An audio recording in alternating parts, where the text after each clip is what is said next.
on a screen with a comic book scene. No one but Dan Shaheen. Oh, hey. Hello, world. Welcome back to the Million Dollar Mailbox. I'm your old pal, Dan Shaheen, and today we're going to be talking with some people who really love talking about comics, love thinking hard about comics, and we're going to take them inside the Million Dollar Mailbox, and we're going to get them all excited about comics. It's going to be fantastic. Holy cow, we don't have the notorious ERB. We're at our curmudgeon quotient for this week. There's too much negative old guy energy in the room, as you'll see in a second. But don't worry, ERB will be back someday if we get more submissions to this thing we call the Million Dollar Mailbox. Guys, let me just take a moment for a heartfelt appeal. I've only got a few entries left in the Million Dollar Mailbox. Granted, it is like each of them are like 300 or 400 pages. So it's taking me a long time to get around to these last couple things, but I need more. So you have the power to keep this show going or to end it. Please consider keeping it going by sending in more comics to the Million Dollar Mailbox. P.O. Box 1163, Arcata, California, 95518. I think you'll find it's a really good idea. On the other hand, that's a nice ham-handed segue into today's guest, Adam Freeman of Bad Idea. Let's bring him and Larry in right now. Larry, Adam, welcome back to the show. Thanks for doing this thing. Of course. And I'm say I never get tired of the Bad Idea puns. Man, just bring them. Just keep. Yum. I see what you mean about grumpy old man energy, though. This is great. I had to put my hat on because there's just too much bald guy with a beard going on here. I got to do something just to balance a little. One time when my kid was really getting into comics, I was telling him about how everybody in comics kind of looks like me. Like if Kurt Busiek kills somebody, we're all in the lineup. You know what I mean? Pretty funny. Yeah, it could be him. He was wearing a Batman shirt. I don't know. Yeah. Anyway, I went through my Matt Wagner phase all the way into my Harvey Kurtzman phase, or whatever phase I'm in now. Who knows? You're like R. Crumb now, right? I was thinking of Feldstein, I guess, but anyway, we're gonna do that thing, guys. We're gonna die. I know Adam's got limited time, so we're gonna do that thing where we think really hard about the comics that people sent into the show, and you know where we do that. We're on a mission from God. In the $1 Million Comics Cam, of course, right? Whoa, holy cow, we got double. Hey, can we contextualize Adam for real fast for people who don't know? Oh, yeah. Oh, sorry, of course. I've just known Rob. I've just known Adam forever. And I know. I don't know where to start, so you can contextualize yourself. A friend of the show, Adam, you've been on the show multiple times in different capacities, but tell us what you're doing now and tell us what's up with Bad Idea Comics. Well, I mean, Larry's here, so I have to go back first because, frankly, if there's one person in all of social media publishing who had an influence on me being interested in marketing, which is essentially what became my career after I left retail, it's Larry. Larry wrote like a series of columns. He obviously thought deeply about this stuff. I think he was 90% wrong about what you would need to do today, but it's he was huge influence on me. Undeniably correct about a lot of things for that time and place, though. Very much so. And like he really did a lot to dispel a lot of the sort of mystique around that said you couldn't do it yourself. I mean, I remember very clearly articles that he wrote about like here's the path. You don't have to worry about cash flow, really. You have to worry about how bad is your credit. And here's how do you think about budgeting. And here's how you hire artists.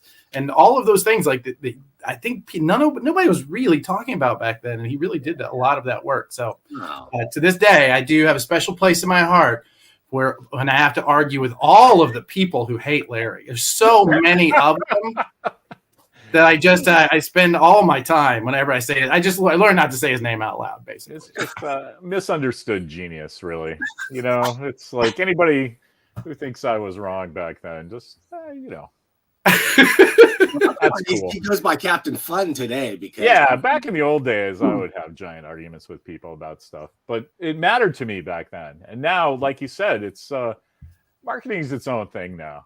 So I just it's not there. All the stuff everybody loved Alex. This is what I put it in context to people for. Like, everybody thinks Alex Ross is like the best painter in comics, and he is, but he's a dime a dozen in advertising art, right? That's the level. So that was me, I was the only one talking about marketing and advertising that didn't work in a marketing and advertising department for Marvel and DC, right? And so it looked like, oh, what a fucking genius. And it's like, I'm pretty average as far as marketing goes, but like in the kingdom of the blind, right? So I don't have a facility for all this NFT shit and making people. So like, I have nothing to say about. People go like, "Where's true facts for now?" And it's just like, I can write 120 times on each page, like fucking comics, man. There's really no follow up to that thing that was so of its time and of its place. Well, that was a different era, an era when Captain Fun was relevant, or more relevant than he is now. Even more relevant, I guess I should have said. That was. I love that thing with Harrison Ford, Han Solo in Force Awakens. Like, are you Han Solo? I'm like, yeah, I used to be. That's just what it is, I'm still doing my thing. I'm just not flying around and getting credit for it. That's all. By the way, speaking of out of nowhere, have you guys seen Glass Onion? Oh my God, I love that movie. Yeah, Ryan Johnson's great. I'm going like, he did a Star Wars movie. That guy, like, how wild! I didn't. Yeah, that's why he did the best of the modern Star Wars movies, because he made a good movie. Yeah. Anyway, thank you so much for the kind words. Hard to agree. I was just telling my kid I drove down to Brave New World and back in one day for a 2-hour signing. You sure did. I'm like, that's how much Adam Freeman means. Oh, that's yeah. So yeah, we go way back, and so now you talk about what it is I do. That's what I do. Is I like to shine the spotlight on people, and I can shine it on Larry. I work as my day job basically is the vice president of sales and operations for Bad Idea, and we can talk about Bad Idea if you want. I also have a side company that goes called Prana Direct Market Solutions, where we do consulting and other publishing and sales services for other publishers as well. So I've got a rotating cast of about a dozen different publishers who've worked with us. Yeah. Right, consulting services. So, and one of the things Larry and I started talking about last time, and you actually watched the show. I sure did. You in a circle of like such a rarefied circle of people who watch this show ever. But I started. Viewership is down by 1 because I'm on it. So I don't know, man. It's a percentage point. You're in the 5 timers club. I don't even know at this point, Adam. But anyway, we came in here and we talked with none other than Dan DiDio, right? Experienced publisher of one of the biggest comics companies. And we looked at one of his books, Ronin 2, and lo and behold, it had no cover price on it. Yeah. And also, Dan, if you're watching, Dan, this is exactly the kind of thing we do for publishers. Having watched Frank Miller Presents, did I get that right? Publishing, whatever the P stands for. Having watched that go, here are the pieces I'm going to recommend you would have done. Gold, go. Okay.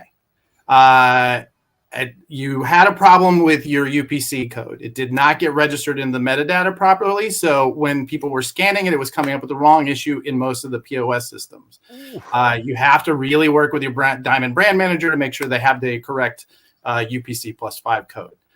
You did not work with a standard UPC company. So what you ended up with, that image you see is so different. It's because he didn't work with a specific company. And then we have a few of those that we recommend, a couple of really good ones. You did not put a cover price either on the cover or in the UPC code. Either one of those would have been acceptable, especially at $7.99. Putting it into the UPC code is a good choice. There's no notation of printing on the cover here. There's no notation within the UPC +5. You were talking about ISBN codes. We wouldn't put an ISBN code on a single issue like this. We put a UPC +5 code, which has the publisher. It has the series code. Each one, there's a string of numbers that indicates the publisher, the series, the issue number, the printing, and the cover designation. Yes. All of that is in that UPC +5. Okay, so I wanted to just quickly touch on that for a second. Sure. Like some of the books, like in fact, one of the books that's been sent into us here, Secret Mystery School, they went ahead and got an individual ISBN for each issue. And I've seen, it's a Bookland ISBN, right? And which you can also add supplemental data to. And I wonder if it's just a choice of direct market versus bookstore market to make a preference. Like, does an ISBN make it into more of an evergreen item in a bookstore market, or that's what it's meant to do? Well, it's only orderable. The reason we were talking about ISBNs is because I just did books, so that's all I knew. Right. Yeah. But I just want to throw in my kid just as an anecdotal thing. He has this comics app. I wish I knew what it was called, but he is full on into the comics, and I have a feeling he could run his own shitty shop right now because just using his phone, because he goes and buys his $40 stack of comics every Wednesday. We go Thursday, but still, that's as close to New Comics Day as he can get. And he comes home and he bags and boards everything, and he scans the UPC code, and then that comes up all what Adam was saying. It's like the issue number, the creative team. It's insane to somebody like me who's like, I gotta find X-Men 93. I had a little index card in my wallet for stuff I needed for my stuff, and this guy can scan everything. So if you're doing that at the retail, at the consumer level, you can imagine that shit has to be right for a guy who's trying to pay his bills with people buying the latest, variant cover of whatever. So the two things are that's a big drop on those guys. So the ISBN, you have to have that in order to sell into the bookstores. In the bookstore market, you must have an ISBN, and those are issued by a company called Bowker, and they are that's just what they do is ISBNs. The reason that the ISBN is important is it links back to metadata, which is why your son is able to scan that in. The metadata says what it is, who it's by, all of the things that anybody who needs to know what goes into a database. Dan, this is your purview.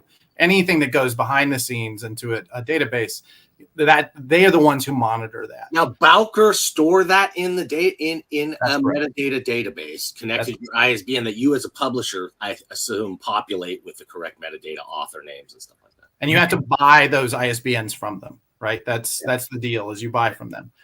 There is no Bowker for comics. I have argued that there should be, but it's such a small market cap that it's really difficult to do that and enforce it. But so basically who ends up being the Bowker for comics is Diamond, because Diamond has the most well-established comics POS system. Not only were they the biggest distributor, but they have the most well-established POS system. So if you put your metadata into Diamond, that distributes out to all of those individual POS systems in all the 4,000 or so stores. If they don't have it, let's say you've only ever distributed through Lunar, or you only ever distributed through PRH, you only went straight, then you have a problem, because you may have to the stores end up having to populate for you.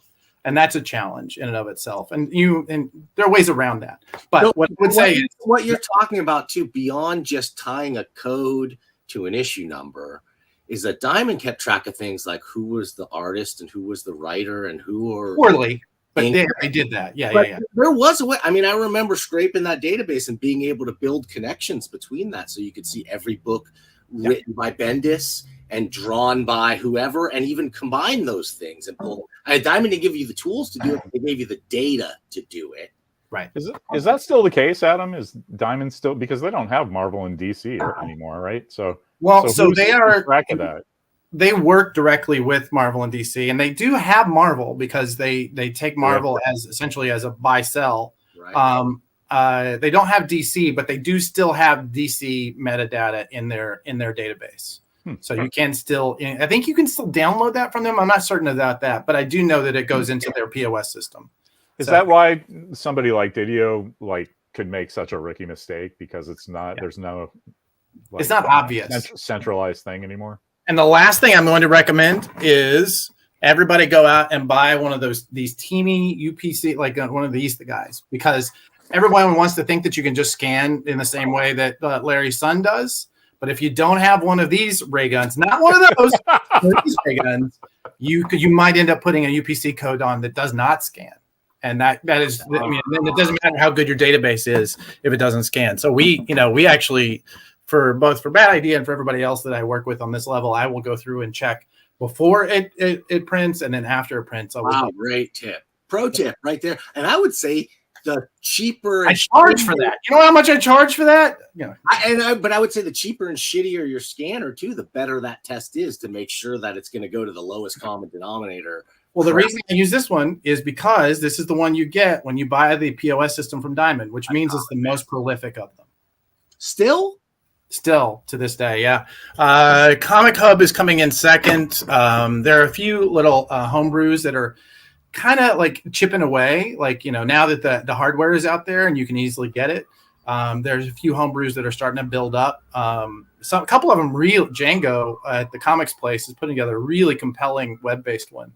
But so far, Brian Garside's Managed Comics too is Brian Garside. I love Brian Garside. I know he's a friend of the show. I may have introduced him to the show. Sponsor of this show, putting my dollars in my pockets. I'm pretty sure I should get a commission on that. I'm pretty sure I introduced him, but I can't write a check that small though. So like a percentage of what Brian is paying me gets into like. So yeah. But yeah, that's what we do. Honestly, Prana on my side company, what we do is basically sell that depth of knowledge because there's no Larrys out there giving it away for free anymore. We get to sell that. So. Totally. I just do it on the down low, man.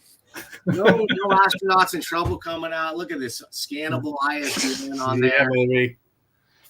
Yeah, whatever. So there you go. I was just waiting for the thing to make me love comics again, and it's not going to be this conversation. I can tell you. So, Adam, how often are you going to the comic shop these days? I go at least about once a week, I think. If not sometimes a couple of times a month if I get so really busy. But I used to have an office in the basement of a comic book shop. That was where I worked every day, pre-pandemic. Since then, I've kind of, this is my home office now. So, but yeah, I still go to comic shops all the time. I try to anyway. So you saw FMP on the day of release? Yeah, man, it was I could see the rookie mistakes building up before it came out, and then when they came out, I was like, oh man, that's just it though. You see guys like Frank and guys like Dan, like they do know how to run companies. They just like some of these details that they, there's no reason for him to know that, right? And that's why guys like me are fucking incredible, or guys like I used to be, because we were Jim Lee and Dan and stuff all the way down the process. And that's why I had such problems with freelancers, man, because it's like, you guys, you don't understand. You get to draw your thing and you do your interviews that I've set up for you, and Entertainment Weekly gives you an A+. And that all is fucking Christmas magic to you, right? Where I have to like make sure that those ISBNs are correct and that everybody has their, it's just like, oh, there was a typo in it. Oh, you forgot my name in the diamond ad. Come on. Well, they all went through that. Like, during the pandemic, all the creator owns, like you had all that Substack money floating around, and everybody was making their own creator owns and learning those lessons the hard way. I know. The hard way. I just laugh. It gave a certain amount of charm to their rookie book. It was like, here's a scrappy new publisher. It's going to... I hope they do a second printing that has it. So like this is a rare error version first printing. Context is everything though, right? It's like, oh, some guy in his house. Yeah, good job, man. That was a solid B+, right? But Dan and Frank and fucking Ronin too. Are you kidding me? I did see going to the comic store. The next week they did a newsprint version that was exactly the Black Diamond on-ramp thing that I did with another. We did Black Diamond and Smoking Guns as a flip book, and they did the same thing with some other project. And I was like, Dan, send me your email address. I'll send you a true fax. You can catch up to 1999. Okay, well, I think the world of Dan, think the world of Frank, and I think you both guys should all hire my team to help you out. I think that's totally. And he might. All right. Well, so that's one of the reasons why I wanted to bring back Secret Mystery School. They also sent me all the issues. They're like, oh, you actually kind of liked the first issue. We weren't expecting that. So here we sent you the rest of the issues. And they're kind of almost lucky they did. I still kind of like it, but there's a real, this is wild. There's inconsistencies in the sense that each issue is not just drawn by a different person, but also like written by a different person. But it's one story. Interesting. So like there's a creator behind it that created it. We talked about this last time. It had these characters, a couple college students, one guy who does a lot of drugs, and that is letting him open up portals into different dimensions. And then there's the uptight nerd character. And then there's this hot teacher's assistant who gets possessed by an ancient god-like figure.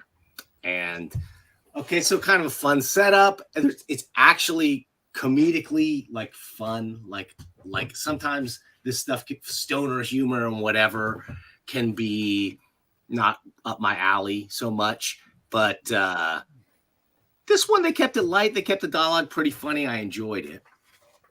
Go back to the credits page. Go back to that masthead there. Yeah. So I'm wondering, you said that they were written by different. Each issue was written by different people. I'm wondering if he's doing it like a TV like writer's room where that's exactly what it feels like. Everybody broke the story together, and then somebody goes off and does it, and then everybody takes rewrites and whatever. Right? Interesting. That's exactly what it felt like, because like I'll just show you. I don't have the issue 1 here still. I do. It's buried under a million other $1 Million Dollar Mailbox stuff. But the style, the difference in style. So I go between issue 2 and then here's issue 3. You know, yeah, radically different and good. Both of them actually were pretty good. Like the art styles that were used totally worked for me, storytelling wise and just pretty picture wise. But again, different writer, created by Gorentz, but different writer, different artist. Each one has an ISBN number, yet these are definitely 4 parts of a story. What's also interesting is if you open, what is that, page 2? Yeah. I did. I think so far, page 2 on each one has been their indicia page, which is much that. No, go back one more. Yeah. That is, so they've essentially and they've swiped that directly from book publishing. That's not that format wouldn't be in comics publishing. Bingo. Why would you not put that on the inside front cover and give us another page of story, right? Yeah, right. I mean, cover 2. That's also if you put it on cover 2, you can swap it out. Like if you do extra printings, you can print all the guts at the same time. If you put it on cover 2, you can swap out the cover, and then it's the same printing of the guts. It's a way to save money. Well, when I flip to the back, there's like these extra pages. They did it all in this sort of like rule, yeah, ruled, not college ruled even, but ruled. But then there's a blank one and a full two full blank pages. See, then you got to do the notebook thing across the top, going, these blank pages are intentional, so you could draw your own versions of our characters. You know, it's just fucking and then it up like the inner blank covers and just way too much blankness in this. By the time we get to the end. Oh, that's horrible. My other complaint is sort of like we don't really get to what the secret mystery school is until this 4th and final issue of this first arc. It does sort of wrap up the arc, but continues the characters on. But this is where it's revealed that the secret mystery school all along is what I feared it would be from the title, which is what everybody's got, a hot new franchise. Guess what? We're going to make a school of whatevers. And here's all the groups they gotta of the groups of kids in the school. Sure. And they gotta rush for that group. And it's fucking Harry Potter. Harry Potter was repetitive and sickening, like just from the second time you read that to me. Like the books are so repetitive and the movies are so fucking repetitive. That it's like, this is for dummies. And then like how many superhero school, super villain school, secret mystery school. I mean, it's become its own genre, and I don't think there's anything wrong with that. Occasionally you'll have a breakout. I really enjoyed Wednesday. That was awesome. Yeah, Right? that's not it. Yeah, Is the original really Professor X and the X-Men? Of that trope? You know what I'm saying? The gifted youngsters brought together, like Yeah. If you're not doing better than Sky High, I kind of don't care. I'm an old man, right? But you put Kurt Russell in anything, and I'll watch it. But that was early enough in the cycle too, where it was not fresh, but it still was not hack and so overdone. Like I kind of like Zoom Academy too, but that's been ruined by Umbrella Academy too, right? Yeah, no, I haven't seen that because I got stuff. It seems more like an Adams generation thing. You kids with your beanie caps and your whatever. Adams generation. Whatever. To me, I actually kind of liked it. The writing and stuff, the editing was at an okay level, and the storytelling was okay. It just felt like a product of a writer's room, exactly like you said. I mean, I will say, just again, not having read it, I don't want to get into it, and I'm sure that there's, there might be other indicators, but just from what I'm seeing, this looks like somebody who wanted to make a comic but didn't come from comics, right? This does not look like the product of somebody who knew. Like there are a few things, like you said, like there was no book map, right? No paginations were done for this book where they said, oh, we've got 3 extra pages, so maybe we put in a title page, or maybe we put in an extra credits page, or any of those tricks that you use to fill those blank pages. So there was nobody in the room saying that. And a couple of the things in the layout wise and just briefly storytelling wise made me feel like this is a couple of different people's first effort. As that goes, it looks like a great, like you said, there's a certain charm to that. But it does feel like somebody who came from outside of comics trying to make something that fits inside of comics. I think the art the styles are radically different, and maybe the level of experience too is different between the two. Which is that's the most. The number 3 I thought had the most professional polish to it. Although I'm not sure I agree with this continuing with the ruled. You can see that the paper line rules here through these panel borders. I don't think that was a great thing. What's that choice? I don't even get what they're trying to say there. School, Larry. School. No, I know, but like we have the highest amount of computer coloring technology available to us, and we did it on our school book somehow. Yeah. Like, come on, it doesn't work. I think it's supposed to be like a primer or notebook or whatever from a school or whatever, but that's like, when it's bleeding over in through the panel, maybe on the edges, but bleeding through the panel lines, I'm saying it's hard to even see on this view, but it's not my favorite. It's all the same cover colors, right? So at least they did that. I mean, cover illustrator. So they at least did that, right? The same guy? It might be. I don't know. The insides look the same to me anyway. David Brain. Wait a minute. Let me check. Cover. Nope. No, different guys. No, on this one. Well, but they adhere to the vision and the style guide. This is what I mean. I can't knock them, but I go, if you're going to be an indie studio trying to push your stuff, I think the singular vision that comics allows you to create is what I'm drawn to the most, or definitely the smaller the team, the better. I would have been okay with any one of these teams doing the. I got to split for a second. My wife is calling me. Sorry, guys. Yeah, no problem, Larry. No worries. You're out of here, Captain Fun. That's all it takes. Larry's gone. Adam, you're the new co-host forever. Mimi calls and he runs, man. It's all right. I'll bring you up to speed on what marketing has changed in the last 20 years since Larry gave a shit. So. So I'll tell you what this also feels like, and you tell me if I'm wrong. Sure. It feels like kind of like a property farm type thing.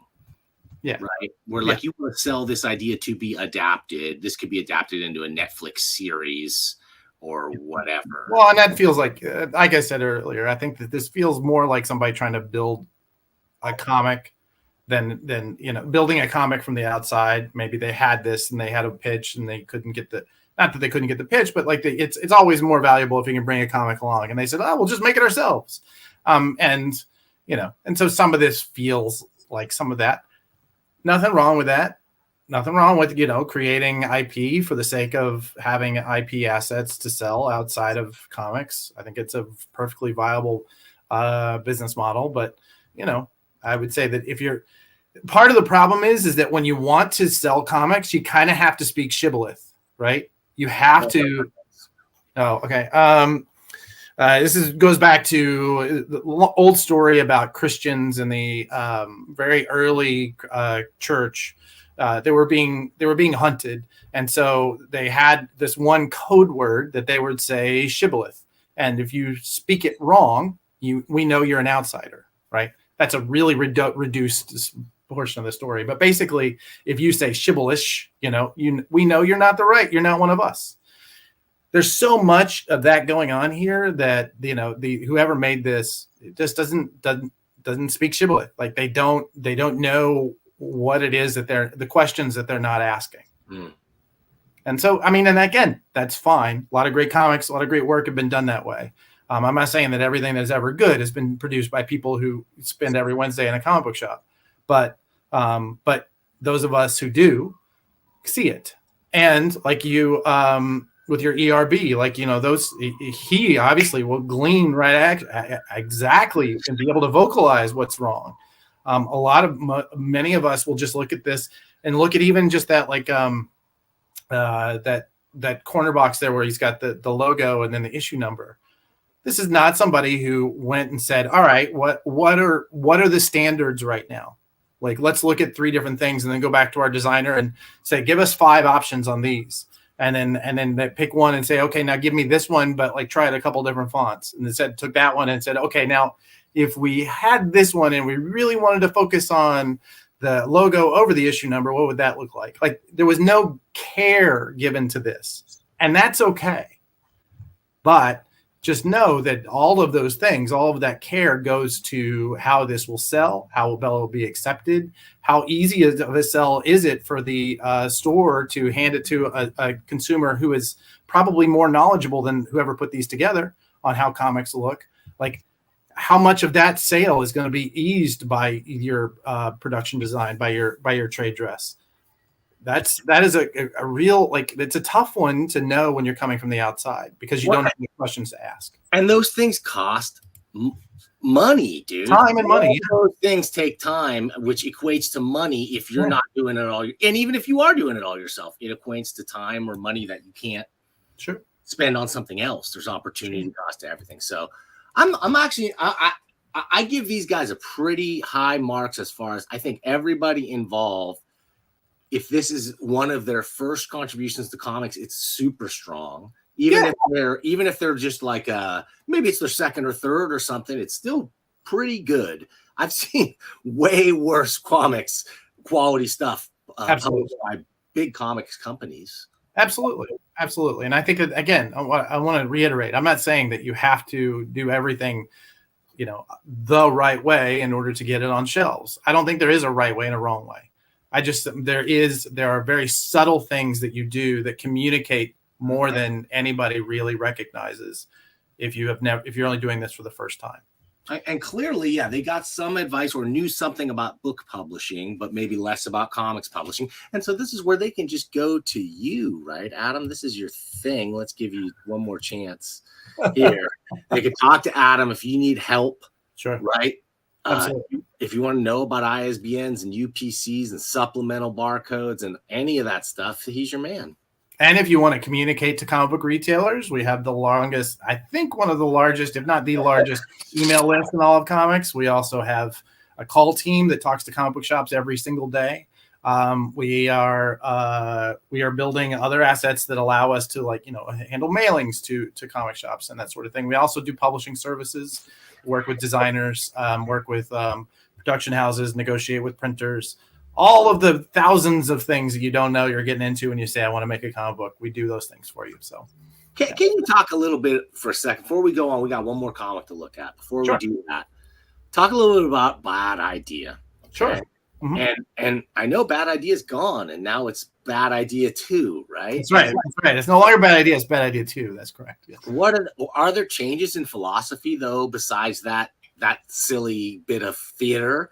Like, because I remember Bad Idea 1. The one thing to me, of all your things, the fun stuff you're doing and the promotions, I love it. Getting fans super, super interested and pumped up.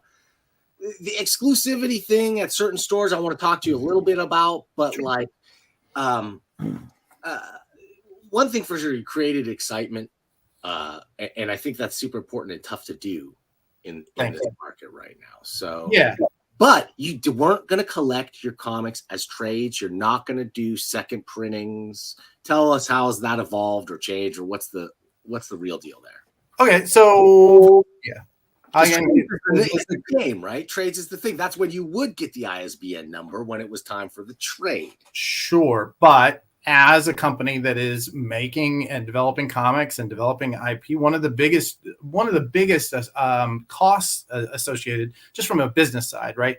One of the biggest costs associated with publishing comics is the outlay of money to do trade paperbacks.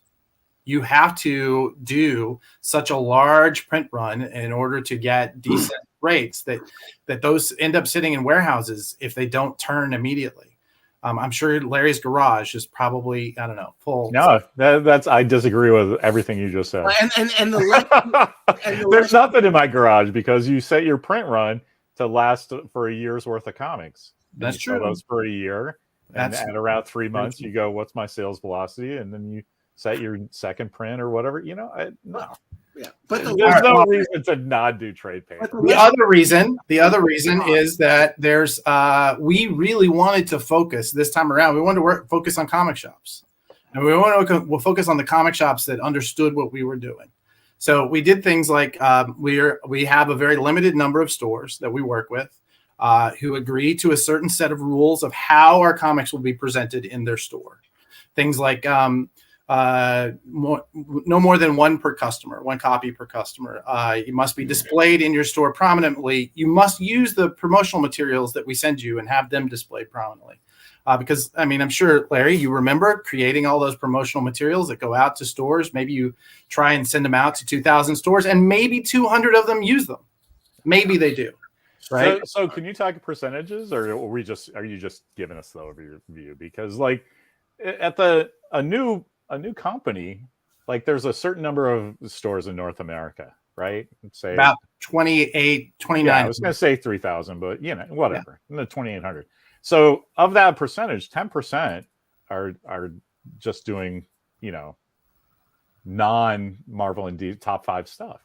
So you already know that only 200, 300, maybe 400 stores even give a shit what, Bad Company 2 or whatever. Why is it called Bad Idea 2? Why did you not call it Another Bad Idea to get further up in the company? Anyway, it's like you're only so you can. When I was doing it, I had about 300 stores that would buy our stuff, and I knew every single guy and all of their names and when the best time to call them was. So it's not a trick if you're not Marvel or DC or Image. It's just you get with Diamond and go, who's buying. Give me the spreadsheet of who's buying my stuff. And then they drop you a list and you go, I'm going to deal with this top 200 people or top 50 people or whoever you want to or the top 5 guys to make particular items for them, depending on what the sales velocity is. And I don't know why you would take specialty retail guys who are all open their stores because they're the king of their own castles and make them dance to the hustle. It seems... I think there's self-limiting. You talked earlier about how there are some of the things that you would do were not a big deal outside of comics, right? You talked about Alex Ross, like that's very like there's a lot that happens outside of comics that is not done inside of comics for whatever reason. And sometimes all you have to do in order to really make a big splash is take a concept that makes sense over here and bring it in, right? That's all we've done. There's legitimate sense for comics, though. Yeah, I think it totally makes sense for comics. As you pointed out, the 80-20 rule always applies, and it applies in comics as well. As you pointed out, but the difference is it's not the same 20% of stores for every publisher. All we've done at this point is say, if you're going to be with us, then we want you in. We want you all in. We want your buy-in, and that's all we've done is we've asked them for buy-in. But so I have more anecdote with my kid who's just like, he's 15. So when he was about 14, he discovered comics and went fucking bananas. Like we all did, right? Yeah. Like when there's just something about 13, 14, 15 that comics just really hits your spot. And so I'm like, hey, what do you think of this Bad Idea thing? And so we're pretty lucky in San Francisco. We go to Hibbs' store, Comics Experience, Frank's store, Amazing Fantasy, and we hit Leaf's store, Mission Comics, although it's impossible to park down there and I hate the Mission. But we still go there because it's an amazing store. And none of those stores were like, he was looking for some Bad Idea book, and they're like, yeah, we don't carry that. And like, that's a shitty thing for everyone to say. Like, it shouldn't be like, here's some cool thing I heard about. And yeah, I'm sorry, your retailer guy goes, I can't get that for you for whatever reason. And those are stores that care, right? Like Hibbs is a store that cares. Mission Comics and Arts. I know Leaf personally. He's another. Yeah, Leaf's a bananas good guy. He cares and goes for indie stuff too. I think, usually in the supermarket world, for instance, all this point of purchase display stuff, it's like you sort of like you give that to sort of buy some room into the shelves of comic stores. But I think what you're getting at, Adam, is that, and correct me if I'm putting words in your mouth, that putting like one extra barrier to getting those comics gets you that different level of store, and that's because they're responding to the demand of the people in their market. Am I right? Like, is that what you're? I think it's, when we started Bad Idea, we wanted to build a company where each issue was special, right? We wanted to build it. We don't do year-round publishing because we want to be able to take time to actually build up a slate of books that we feel really confident about. We wanted to work with stores who got what we were doing because we wanted to do some marketing. I mean, we did some crazy marketing at Valiant, and we would just spend just a ton of money and nobody would react. So what we wanted to do with going into this was, we wanted to set up a platform for us to experiment with some, more creative marketing in the stores. We've done that. And all of the stores that we work within that marketing. They all are vested in helping with that marketing. And that's been a big piece, a big asset for our company. We also don't do digital, as you mentioned, because we want to push them into comic shops, right? We want that experience of picking up a brand new comic and holding it in your hands. And if you hold one of our comics, you feel the difference. You feel like the high-end paper that we use. You feel the spot gloss. You feel the matte lamination. You feel all of those things that go into every Bad Idea book. And we want that experience. And that's just it. We're sculpting an experience. People like Brian, he doesn't like people telling him what goes on in his store. That's cool. But we wanted that control of knowing that when we do something, when we send him displays, they're going to go up in the manner in which they're designed. And we wanted to make sure that we're not selling 50 copies to the same person just because maybe somebody decided they're going to be worth something on eBay. Are you trying to get maximum return on your marketing dollar by super engaging certain people? So are you really? So your stuff is not solicited through even previews? Nope. With some exceptions, right? We might have snuck a book into previews earlier this year as a secret drop. Yeah, we did do that. And was that as much of an A/B experiment, or what was going on with that? I mean, there was some of that. There was like somebody recently told me a story about he was walking down the street in a downtown area, and this taco truck stops him and says, "Hey, would you come and try our tacos? We're a brand new taco truck. We just want you to try our tacos." And he goes, "Okay, great." Then they eat them. These are amazing. Let me pay you for them. You're small. Let me do that. He goes, No. We don't want to do that. Don't pay me. Don't pay me. And so they leave later to find out that taco truck was owned by Taco Bell, and they were trying to test out these like street tacos. Right? There's some of that. There's some of it like testing, like how are people paying attention? How are they ordering? And to do that, you kind of have to do, like I said, is tinkering with marketing. It's putting as much thought and effort and creativity into the marketing of the books as we put into the creation of the books themselves.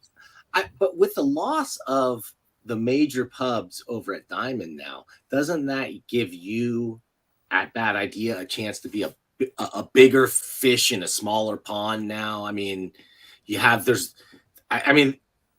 when we talk about the amount of product volume that has to have been pulled out of Diamond since 2 years ago. It's Titanic, right? Well, I mean, the volume is, but depending on who you talk to over there, like their profits have stabilized as a result of the new deals. But what I would say is that, yeah, you're probably right. We probably would get a larger percentage of the comics sold through the previous catalog. Yeah. However, what does that mean on the store level? Very little. What that mean? What I can tell you is that every comic shop in the Bad Idea network has one of these in their store right here, right? And this is how our books are displayed. I can tell you that because we sold it to them and they agreed to put it up in order to be involved. Every single one. I can tell you that we sent a lot of stuff to stores during that period where we were at Valiant that would just go to the back room or go to their favorite Valiant fan. That was the worst. Was like you would send them something, you would send them like a standee that was going to take up a big portion of the store. And like the next day was some fan is posting, "Hey, look what my store gave me." We weren't creating merch. We were creating marketing. I could see it. And it's a big waste of resources just to get all those out there for a small portion of them to be deployed. So I just have one question, man. I doubt that. I'm sure it's more. I mean, it might lead to your answer might lead to more questions. That's true. Right now, the only thing I want to know is, does the Adam Freeman that owned Brave New World, would he be doing this thing with the standees? Perfect. Bad Idea 2 Part 1 across the top of your POP. I mean, sure. Would you have welcomed that when you were, a guy who owned, a cool specialty shop? Here's what I can tell you. When I was a cool specialty shop, I went through several iterations. There was a time when I really wanted to be Dan, you've talked about this. I want to be the right kind of comic book store. Right? Bad idea. And that guy definitely would not have done this. Now that's a bad idea. Right. Now, towards the end of my time, I think I learned the value of actually making money and how difficult it is not to make money, right? Right, but that's the thing. Like, if you want to just make money, what are you in comics for, man? I don't. There's so many more ways to do. I don't disagree with what we do to make more money. I know you like this, and I don't dig into that one because I could, but anyway, what I will say is that Bad Idea. I tell you all of these things, but I also don't tell you the terms that the stores get. Sure. Those stores get terms that are better, up to 10 points better than any other publisher on the market. They could get worse. So wait, let's count these up. This is your complete retailer list. That's right. So how many guys is it? I'm not saying that number out loud. You can count. But this is the list. Why not just save me? I see guys I know. I see Ed. Yeah, I just saw Joe Field going by. Yeah. Joe Field. These are some of the biggest names, most respected names in and outside of the retailing industry are Bad Idea supporters. So is it 100 guys? Is it above 200 or below 200? It's above 200. Yeah, okay. It's well above 200. Okay, so how are you making money on these guys? It's 200 guys in North America. I will tell you that you would be... I cannot talk numbers. Of course. But what I can tell you is that we get a lot. That's fantastic. Of course, the people that are going, yes, I'm buying a POP thing and I'm putting it next to the cash register. Of course, they're on your side. I'm not kind of disputing that. I'm just saying that, like, from if you want to make money standpoint, I just don't see how this is where you'd put the same amount of energy into. Phil, you mean Phil wouldn't give you a spot in his stores? Are you kidding me? I want to make a joke about Phil, but we're in public. You won't make me do it. Ooh, friend of the show, Dr. Knows. Hi, Cliff. Hey, Cliff. Cliff just sold Comic Shop News. That's the end of an era, man. I know. I looked hard at it. I almost pulled the trigger. I knew he was out there selling it. I looked at it. Yeah. I can't imagine something I would never do at $1 million. He said like he did that every day for like 30 years. I know. I don't have that in me now. And it's not like it was like Entertainment Weekly blurb level shit. That was serious business. Here's 20,000 words on, he wrote some serious copy for every issue. Yeah. Anyway, well researched, well written. Good job, Cliff Biggers. That's all we're saying. Cliff is the man, and an impeccable store from everything I've heard. I've never been to Dr. No's, but like an amazing kind of like pop culture thing. Okay, this is a lot of stores, Larry. I don't know. Like, Adam said over 200. That's all I need. You got NEC. You got NEC. That alone is going to give you a bunch of sales. It's the whole like Gail Simone says to me when every 15 years when she wants to take a shot at me, it's like, oh, remember when you were in comics? It's like, no, I was never in comics. I came in and pissed all over comics and then went, what? I can do all the same amount of work back into advertising and marketing like I used to in the old days. And okay, I got my name in a Rough Guide to Graphic Novels as a legend of the form, and I'm just going to not listen to all this comic book bullshit anymore. And so I really admire Adam. He's like, no, I'm going to do some new thing here. And that didn't work for Valiant. So I'm going to do this for, I love giving you shit about the names because like, come on. Planet Lair. That's like the dumbest ass name in all time. I'm just going to do it.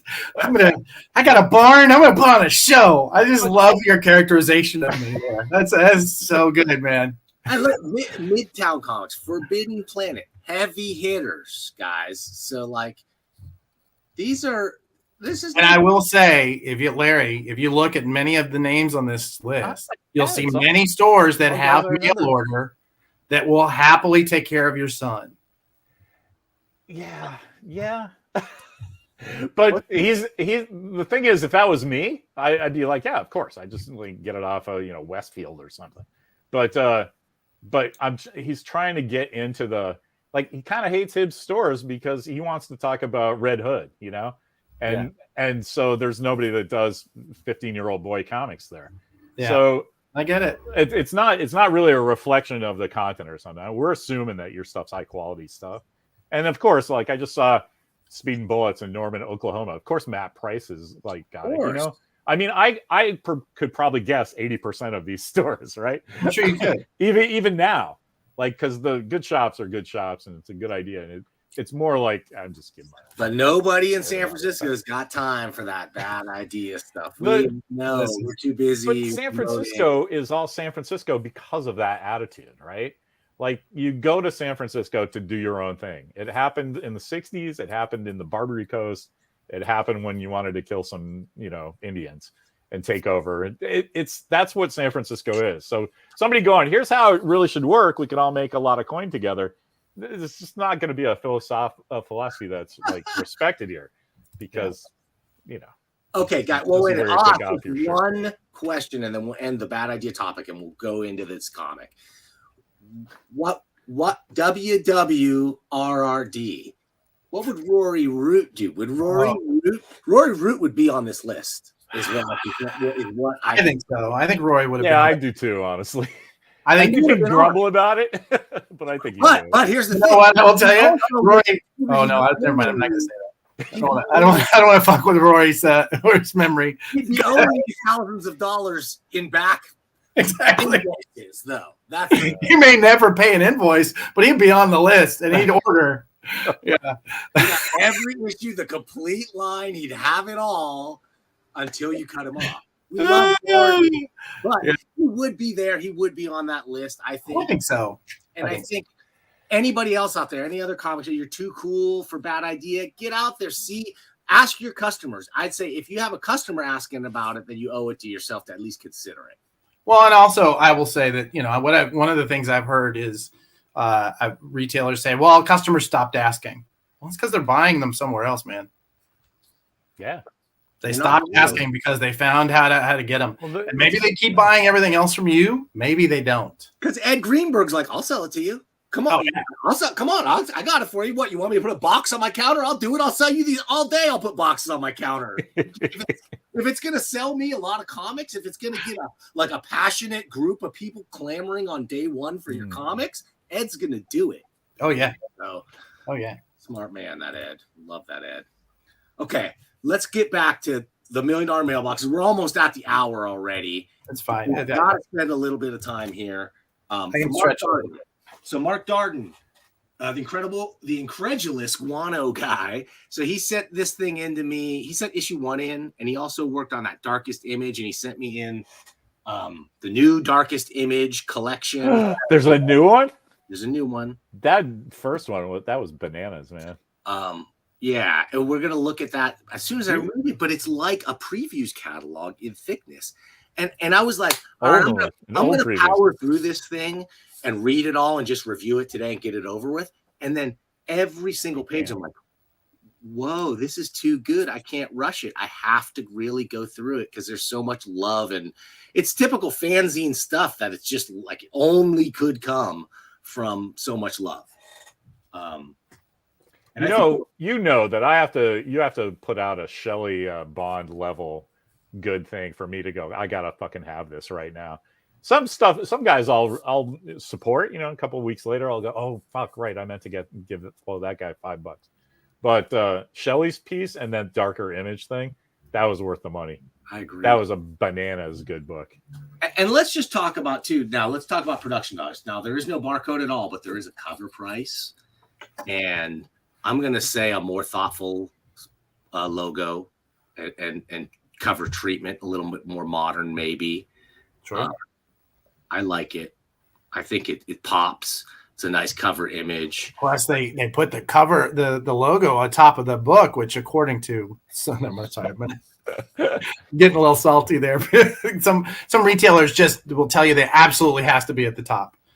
I have to say, if you're going for most visual coverage across the most shops, it makes sense to put. Except that the stores that have cascades, the stores that have waterfalls, are in the minority.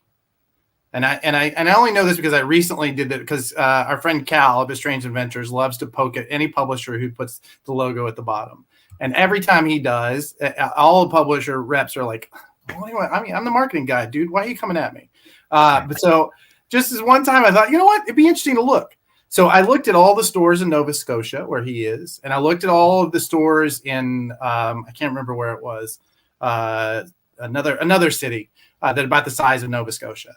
And then I looked in New York, right? Manhattan specifically, just because I wanted to know if it was a retail thing. Easily 70%, 70 or 80% had full facing displays of their new comics. Of their new comics for that week. Yes. Of their new comics, which is, I mean, that's where most of the new comics get sold, is it's either there or in the back issue bin. Agreed. Right?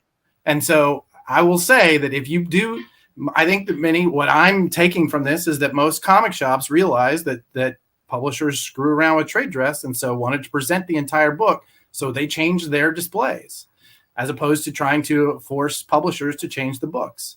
And I will tell you, I have looked at this point, something like 4 or 5 different times, 4 times specifically I can think of, where I went through and studied the sales data and looked at issues that had trade dress that was on the bottom. Could not find a single instance where that affected sales, either in that issue or in the 3 issues following.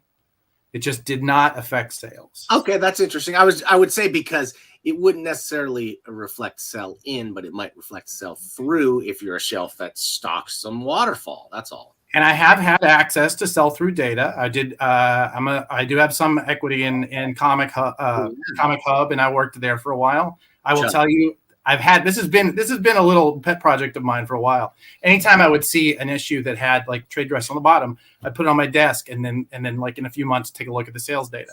Couldn't find it. So then when I went to Comic Hub, I checked when I had access to that data. Couldn't find an effect for sell through either. You got data point versus anecdotal. That's the prana difference. That's why he's the boss. I had to split for a bit. Did you say what prana means? Is this a yoga term or something? Yeah, it's Sanskrit for life or life energy or whatever. Cool. And it was that was about, honestly, when I did it, was A, I'm really into yoga, but B, also wanted, at the time I was noticing the data was completely lacking in any decisions in publishing. And to me, that is the lifeblood of any business is data. So for me, data is the prana of this industry, and no one is looking at it. So that's why I went with that name.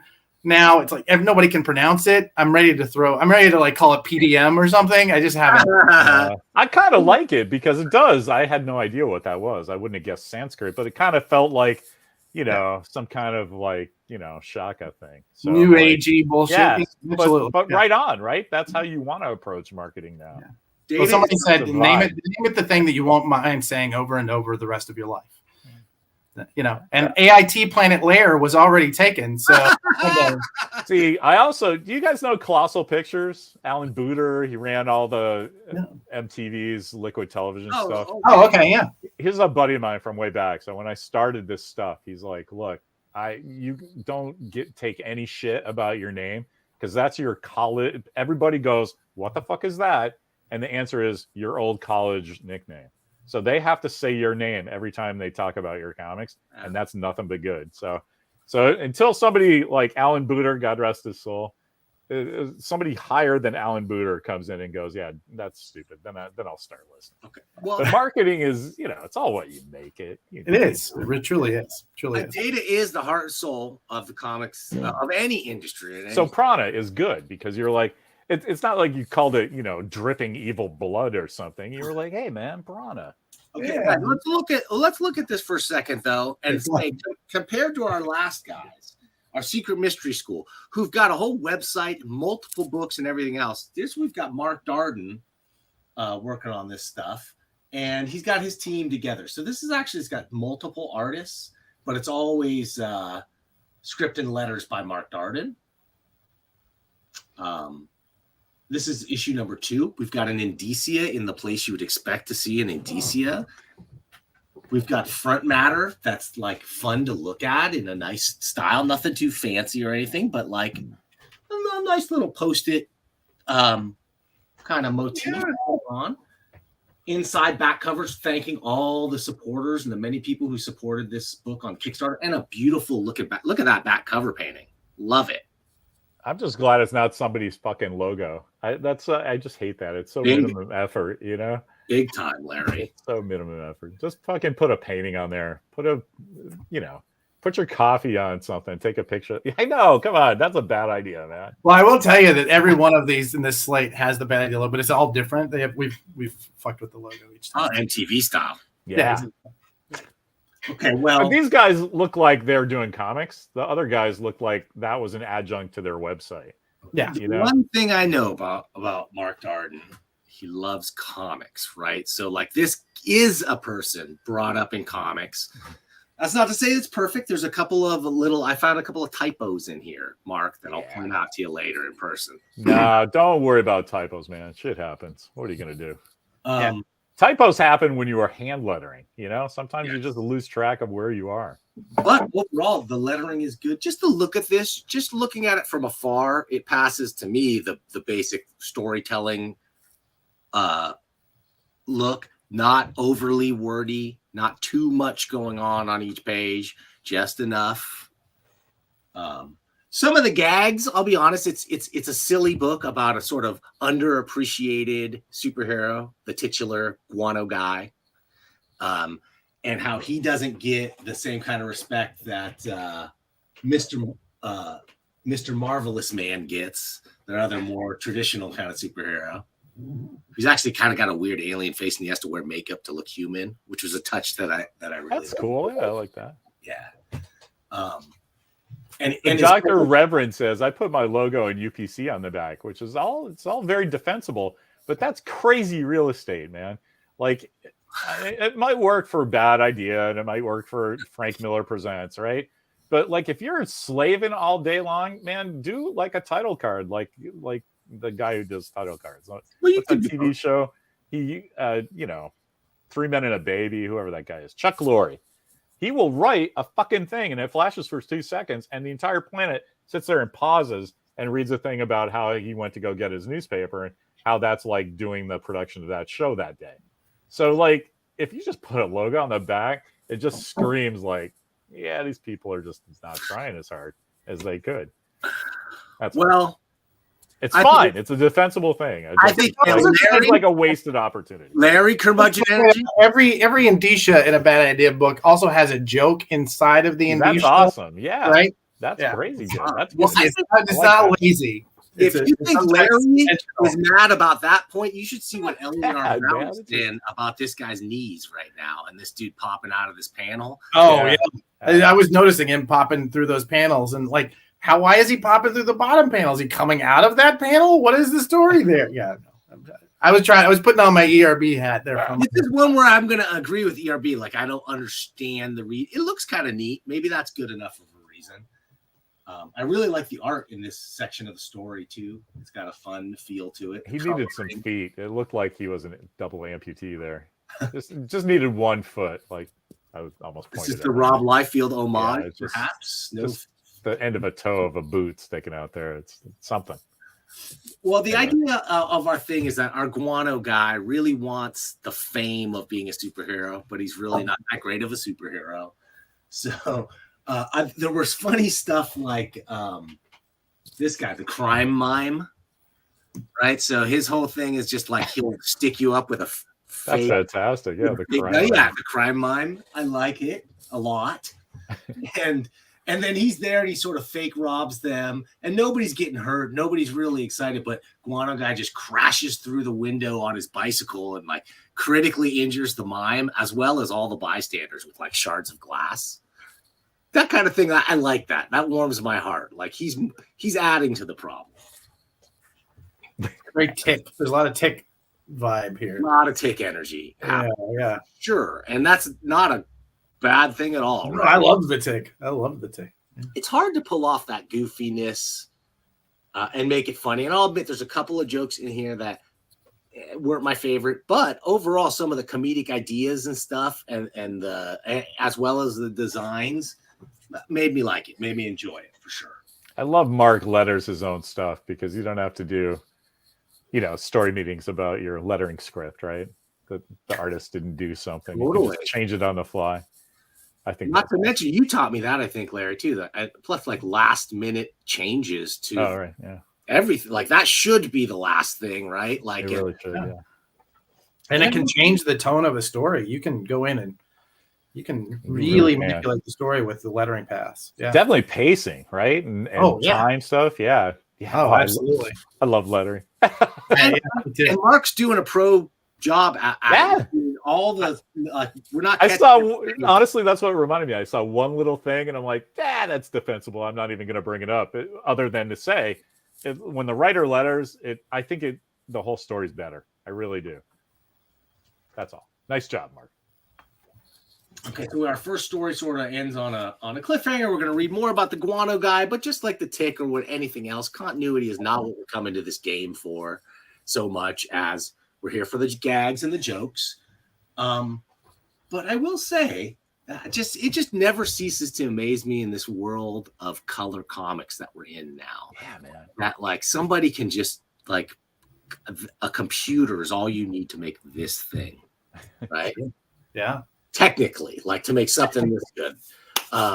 There's a lot of skill. That again, you don't know until you see it, But I mean, you don't need a bunch of Filipino ladies cutting up sheets of plastic, right?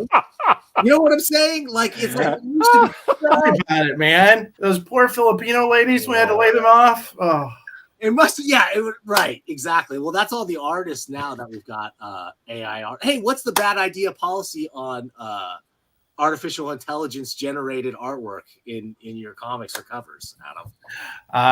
we would love some natural intelligence. As soon as we find some, we'll let you know. I love your marketing spin that you don't publish all year long because you just do good stuff. That is like gold plated spin, man. That's awesome.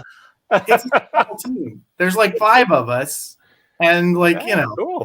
It's tough. It's tough. And now, what your old bosses over at Valiant, they're down to 1 book a month, if they can even put that thing out. Listen, Aftershock Comics was Aftershock ironic because it's actually a precursor to the huge industry wrecking quake that's about to hit and destroy all these guys who, let's face it, their comics come lately. They don't have the love of comics. They don't say shibboleth right or whatever they're not saying right.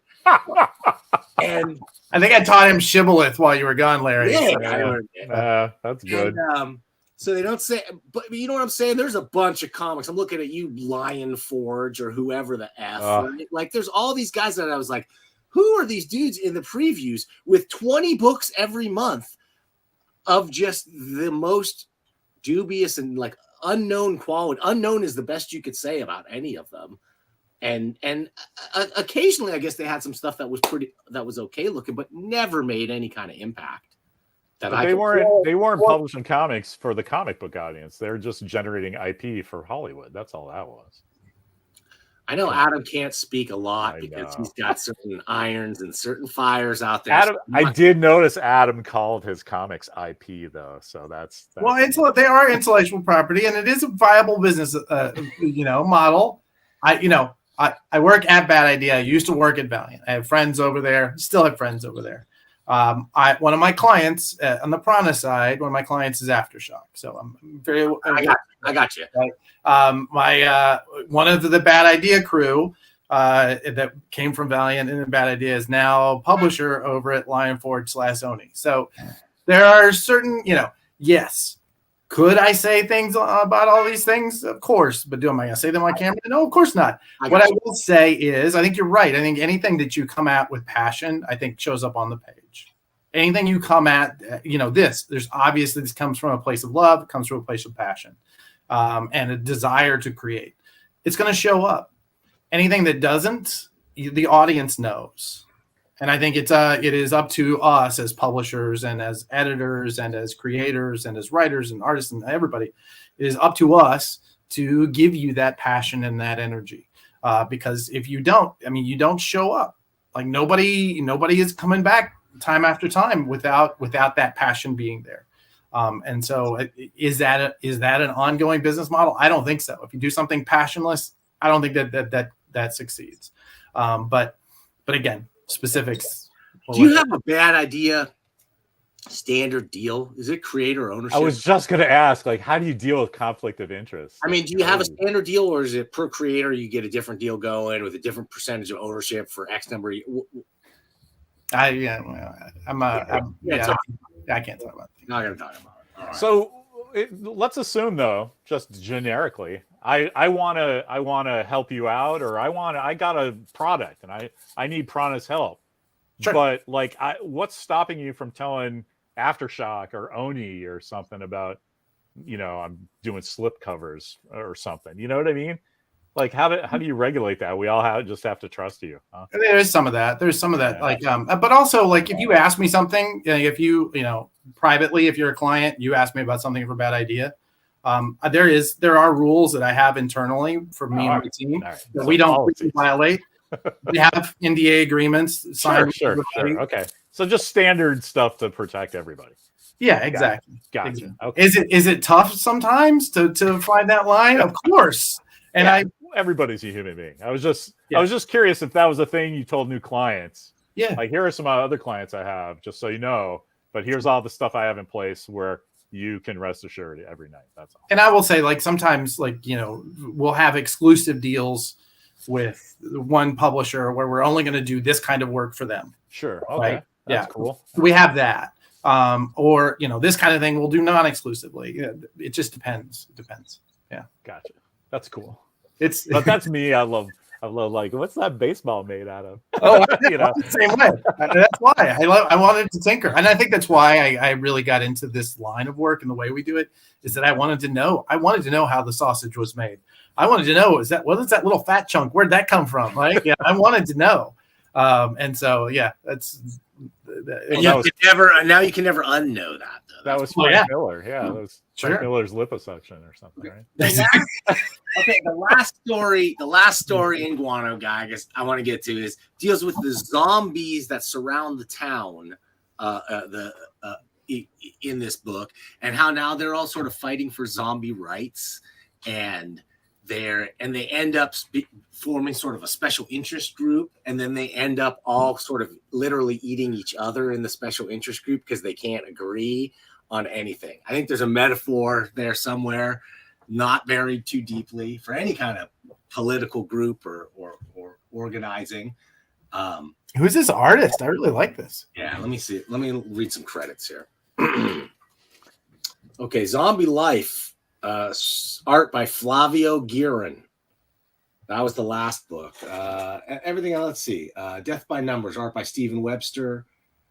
Oh, art by Paulo J. Hernandez, Alexander Enland, and Flavio Guerin for the different stories. All of the artwork is solid, like my kind of stuff, where it's not just boring superhero stuff. Like if you're gonna do superhero stuff, be a little more Don Simpson-y than you are I don't know. Don Simpson. You know, have a little bit more fun with it. Like I really love this. This really kind of this guy reminds me a little bit of a Frank Quitely approach, something about the approach to the inking and the drawing that I enjoyed. Never had one moment in this book where I went, oh, that's a weird moment to moment transition, or that's an awkward pose. Like overall, very solid, great artwork. Some of the jokes I think could use a little punch up, but what are you going to do? It's tough to make anything funny in this day and age. And it's really tough to do that kind of thing on your own, right? I mean, it's, you know, there's a reason that comedy shows have writers' rooms. Is that, you know, it's just easier to kind of tell jokes in a group and then have people say, that's not funny. You think that's funny? This is funny, you know? So. It really makes you appreciate something like, I don't know, from our era, like a Sam and Max. Oh, yeah. Or even like Tick, right? Ben Edlund basically working all on his own. Like the fact that he just sat and wrote, you know, Night of a Million Zillion Ninjas all by himself. That's astounding to me. Effortlessly funny. Yeah. Too. Like, and you can go back and read it. It's still funny. It doesn't have like fall flat moments. It doesn't have jokes that are instantly dated. That's one of my least. And to Larry's point, he was just too talented for comics, so he decided to go and make some real money. It's not that. It's just like it was such a giant pain in the fucking ass for no reason. That, like, you know, it just coincided with my kid being born, right? It's like I have another human that is crying all the fucking time, and I have to wipe its ass. And I used to do that with freelancers, and now I'm just going to do it with my own kids. So fucking That's okay, guys. So we looked at Secret Mystery School and we looked at Guano Guy today. I think one of these had that thing. One of us pronounces it Shifalibs, and this guy knew how to pronounce it because this has the feel and the love of comics. I give thumbs up to both. I would love to see more comics. Yeah, producing stuff is great, man. Yeah, like getting it out the door is awesome. How about this for the back of the Paranoid American book? Yeah, this is do an ad exactly instead of a logo. I mean, you can make the argument that your logo is 2 more eyeballs that saw it, and so that's kind of an ad. But which is great. It's a defensible philosophy. I'm just saying it's kind of minimum effort. You know, like these guys did an ad for another book. That's cool. You know, what I find so funny is that like logos. This company got created. They have multiple titles, multiple things. It's all out there. And they're saying, like, on Amazon, not look in previews, not go to your comic book store, not even go to your bookstore. It's just like, and there's such an efficiency to things. I believe that a lot of what you're doing, Adam, over at Bad Idea is a lot like Kickstarter style marketing, right? Like you build your audience that you know supports you and then heavily promote towards them and give them what they want. Yeah. And you're just going to get you're going to end up with more than you would putting out way more effort to this humongous audience and only getting the tiniest bit of response from. Well, and I will argue that all media is struggling with this right now. I mean, everything, including film, right? Yes. You have a tiny portion of the audience. There's no such thing as a mass audience anymore. You all have a portion of a portion. And how you communicate with that portion and how you activate that portion and how you stay in check with them and create things for them and all of those things, that's what success is now. And so if you are trying to create for a mass audience, thinking that you're going to get out there and become the next bestseller, I mean, the chances of that are A, so tiny, and B, not even worth the investment. Why? Because there is no mass audience anymore.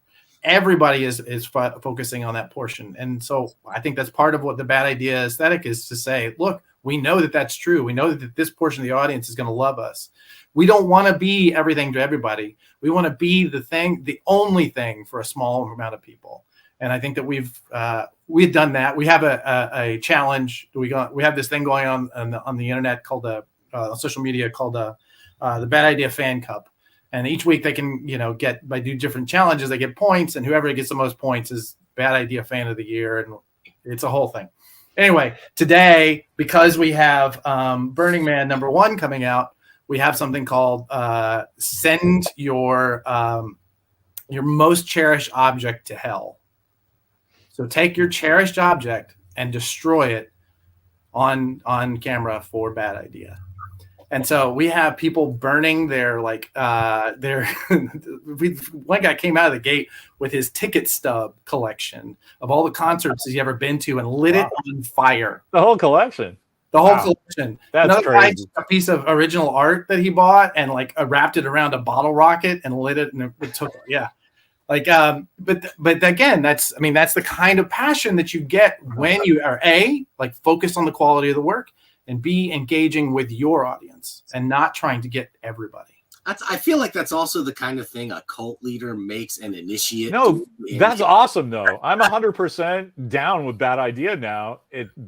But that should be your lead, right? Not just no, we understand we're not going to be George Lucas. No one's George Lucas but George Lucas. Now, given that, let's go. I get that, but why did you call it Bad Idea? It's a good idea, right? That's a fucking good idea. It was when I came around to that I came around to exactly what I was just talking about. No, I get it now. A little bit. And it's just a percentages number, game. It's like you can get a bigger percentage of hits from a smaller number of people. The total number of hits is going to be bigger than what you get aiming for a mass audience that doesn't truly exist anymore. Like you said. Exactly. Ken Kelly was right. 1,000 true fans. It depends on how many people you have. It's how many thousands of true fans you need. But you really do. It is that simple algebra, and that is what media is now. That is what creating. See, I would make the argument media was always that. I think you're probably right. Yeah, it because was we didn't know. Yeah, Velvet Underground, their first album sold 3,000 copies. But everybody who bought that album started their own band. So you know what I mean? It's yeah. So maybe that's it with Bad Idea. It's you're going to start a giant thing. Who knows? Yeah. Well, I often think about it. I think of the comics from my youth, and I go, in the year 2050, 2040, what are some of the dudes who are going to be industry pros, and they're going to be remembering some of this stuff, right? And it's what is the one thing that really got you going? There's a million new comic companies out there. What's the one thing that's got the one of them that's got anybody talking that doesn't have fucking Frank Miller's hat on the front of their book as the lead, right? Who else is making they got JMS over at what's it called? AWA. At AWA. They got AWA's got JMS. They got creators, they got names, they got backing, they got money, but there's no passion out there for those books that I'm seeing. So I think I'm sure that Adam's about to have a meeting with AWA after this is over. Yeah, I actually did some work for AWA before they announced. So it was a 2040. It's going to be everybody's still talking about Stan Lee, because at the end of the day, publishing comics is just killing trees, and you can use it in computers and you can do all your fancy shit and stuff, but with your digital coloring. But there's not going to be a giant format changing thing that applies to comics. Anything that changes in media from now on, comics will be a part of, but they're not going to lead it. And of course, of the one thing that Stan does deserve credit for being an ultra genius in, it's marketing. Yeah, if nothing else, right? That's the only thing. His biggest power was his marketing. All that Stan's soapbox and boom and all the hype, the breathless hype. Yeah. You are the next generation of that, my friend. And so I love it, Adam. Everybody was your friend, right? Yeah. And so that's why when Adam says, everybody hates me, it's I know those 10 guys who hate me, but everybody else loves me because I'm your guy who likes comics. right? And then, I'll send you an Oscar I have just like laying around, right? Because when you buy a copy of my book, I'll take some shit off my desk and send it to you, right? Because that's how Stan did it, right? Like you see, today's his 100th birthday, and so you see everybody's going. When I was 11, my mom called up and got Stan on the phone, and we went to go visit him 2 days later, and he paid for our train ticket. You know, like that stuff just doesn't happen now. He knew what he was doing, guys. Anyway, sorry, I got all excited about comics. I gotta get Adam out of here. I know he's I was hanging on because Larry was excited about comics for a minute. I couldn't leave. You know, it's like no. But yeah, I need to get to the next one. Seriously, twice I thought I got Adam's email. I'm just gonna send him, and we'll talk on the phone, man. I miss talking to you. Of all of the people in comics. Oh, brother, this was fun. I think I missed you in San Diego this year because I was on the floor for like 5 minutes. I had the COVID. We had the COVID, so we didn't go. Yeah. You didn't lose your spot, did you? No. Okay, thank God. Okay, because that San Diego cider, that's my favorite bit about the whole week. So cider. I'm into yoga now, so maybe. Well, Adam, you'll come back sometime and look at some more comics or talk to us about something. Sure, absolutely, guys. This was fun. This was really great. Thank you so much. I do have to bounce. Okay, thank you. Thanks, Adam. Good to see you. See you, buddy. Bye. Okay, I'm gonna play the closing credits here. I'm gonna get us out of here. We'll have a little cameo at the end. Thank you. I'm not kidding. Adam's a great guy. Adam is a great guy. Super smart.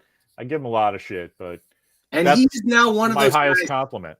Who has truly worked at a high level in all parts of the industry now. He really has. He was a high level retailer. He was better than me as a retailer for sure. And he's been working for publishers and doing this consulting game. So, I'm gonna get, if I could find a Bad Idea comic, I might read it. And if I could fucking just go to the goddamn, I'm sorry, I didn't want to say this to him, but like, okay, I'm 48 years old. I have money that folds, that is good money that will spend, and I would buy some of these comics, but I just can't get them in my county. Yeah, I mean, they're once he explained, we're going for the 3,000 people who bought the Velvet Underground thing because we want to be Lou Reed later. I totally understand it. I get it. I probably would have called it something else because being like in on the cool meta joke about like this is such a good idea, it's kind of a bad idea, and we're anticipating criticism is awful because that assumes that just your regular people who you're trying to reach are going to get your thing, your tone of voice, your tone, your presentation. Well, it should have, but whatever. Anyway, I always like Adam when he comes in here. He's always got some things to say. You should talk to him every week. Bunch of pies. We'll bring him back. Larry, we'll be back for Serious Star Trek on Tuesday. Sounds good. And then probably $1 Million Mailbox next week if I can get some of the books out of my to-read pile into my have-read pile. Excellent. Okay. Thanks, everybody. Right. Stick around for a cameo. We'll see you Dan. next time.